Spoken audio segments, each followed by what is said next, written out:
100 दिन पहले भी हम इस माँ यमुना के तट पर आकर के आरती करते हुए उनके चरणों में हमने संकल्प लिया था। आज 100 दिन बाद फिर मैं यहाँ खड़ी हूँ, पर मैं इस विश्वास के साथ खड़ी हूँ कि यमुना की स्वच्छता की दिशा में हमने कई कदम आगे बढ़ाए हैं। वो कदम जो सही मायने में माइलस्टोन होने वाले हैं यमुना स्वच्छता की दिशा में। इससे पहले की सरकारों को केंद्र सरकार के द्वारा फंड भी दिया जाता था, सहयोग भी दिया जाता था, परंतु यमुना सफाई के लिए उनके द्वारा कुछ किया नहीं गया।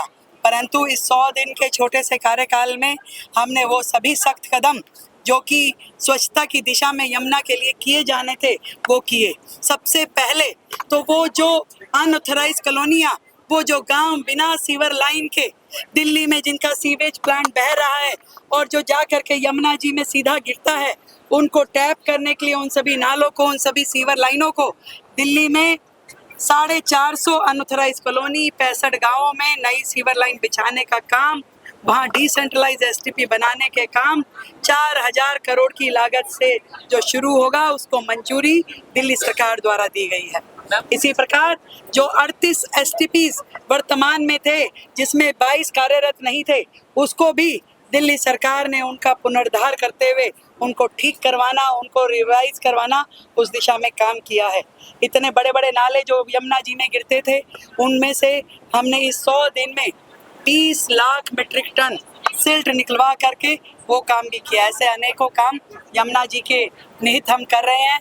मैं विश्वास के साथ कह सकती हूँ, जब वो समय आएगा यमुना जी पूरी तरीके से स्वच्छ रहेगी, उस दिन दिल्ली वासियों को इस बात का संतुष्टि होगी कि उन्होंने जो सरकार चुनी वो सही चुनी। मैम, आम आदमी पार्टी आपके 100 दिन के कार्यकाल पे सवाल उठा रही है।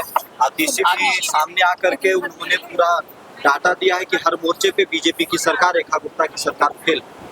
देखिए, उस पार्टी के बारे में मैं क्या ही कहूँ।